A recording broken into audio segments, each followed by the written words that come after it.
Growing up, my mother had a colorful lexicon of expressions she'd use a lot. And only now that I've opened the door to my 40s have I gotten an appreciation for them. "What am I, an asshole?" she'd say incredulously. Despite the phrasing, this was not a question but a declaration. Loosely translated, I'm not some doormat, a servant, some idiot here to cater to greedy people at the expense of me or my family. "What am I, an asshole?" came on whenever someone acted inconsiderate or rude, or took advantage of her hospitality, or tried to pull one over on her by lying to her face when they weren't aware that she knew the backstory already. "What am I, an asshole?" might be incited by one of her husband's family members, a fairly inconsiderate lot to begin with, but one that she tolerated over the years despite their talent for pissing her off. For example, by bringing 4 people unannounced to one of her dinners. "What am I, an asshole?" would sum up a rant about the offender. It would be the suffix to the egregious nature of their offense. Can you believe her? What balls! I've never in my life. Who does that? Without even asking, "What am I, an asshole?" This could go on for hours. A whole afternoon could pass without a word as she went about the house, cleaning this, sweeping that, only the extra loud slam of the cabinets and the ruthless attack on the baseboards with the vacuum showing that she's still stewing over it. She might not have verbalized for hours, yet on her way past the table where Louis was reading the paper, out of nowhere she would begin. "Also," as though appending a sentence she'd just said a moment before. "Also, she never even thanked me. What am I, an asshole?" Now, a rant like this had stages. At first, it was about the act itself.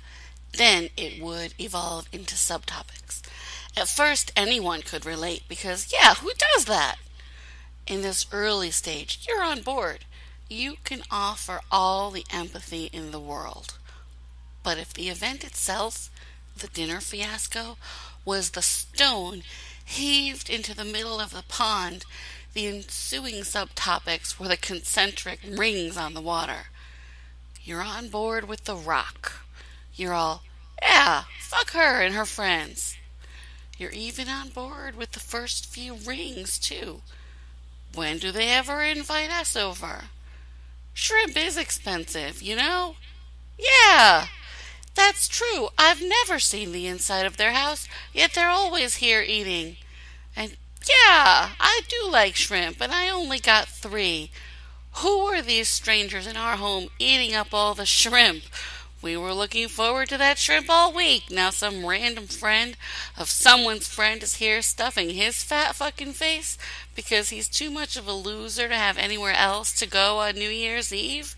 What are we, assholes? But by the time the last ripples are lapping the shore, just when you're realizing a rock wasn't really so big, really, more of a pebble. When you stop to think about it, you're all, well, we did have fun. And those guys did bring all that pot. And it's New Year's. The more the merrier, right? That's when it would get really intense. By this time, no detail would go unexamined, however far off topic. And she wore those red shoes. She only bought those shoes because she saw them on me. And how did she know I wouldn't be wearing my red shoes? I should have known not to tell her where I found them. Who does that? And did she think I wouldn't notice? What am I, an asshole? While you were certainly on board with the baseline offense, the unexpected requirement to feed 4 strangers and act cordial while doing it, now you're being asked to be mad about shoes. I can't get quite that far down the rabbit hole, Mom. You can't bullshit a bullshitter. Oh, please. My fucking word. You don't know because you haven't lived. Oh, how that one would rile me. You don't know because you haven't lived came out in my preteen years, of course. Right after Barbie dolls, but before dating. 11, 12, the time in our lives when we know absolutely everything about everything there is to know. You don't know because you haven't lived, would throw gasoline on my fire, usually just as I was mouthing off about some social issue. We lived in a pretty tough neighborhood in Waterbury, Connecticut. My mother was trying to shield me from making mistakes, mostly concerning which people I should trust and which people I should avoid, or if not avoid, at least be wary of. And, don't let them make an asshole out of me.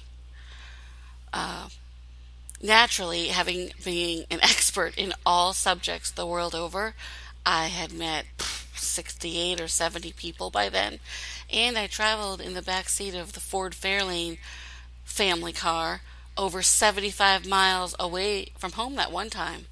So, I would haughtily tell her she did not know what she was talking about.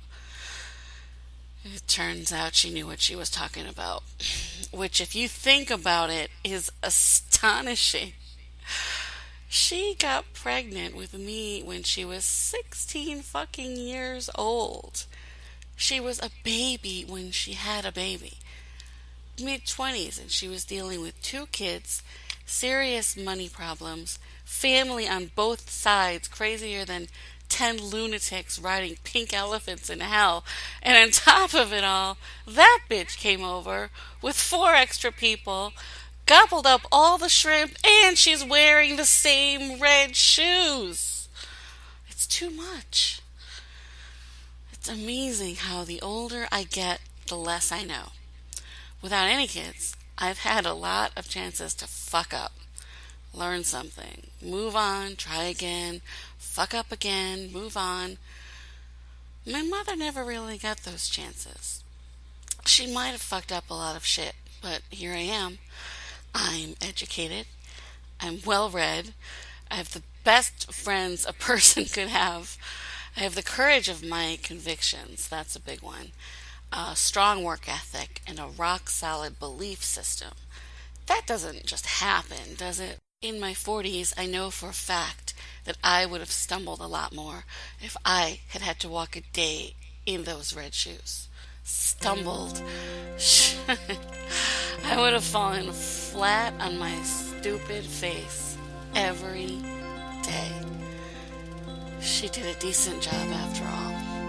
No, Mom, you're not an asshole. Those shoes, by the way, they were more of a deep burgundy with a gold heel, stiletto, Christine Dior.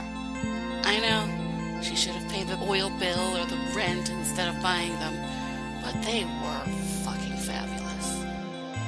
Hopefully, I'll get to hang out with you today, and hopefully I'll get to sing this song for you and embarrass you, and hopefully you'll answer when I call you up at 4 a.m.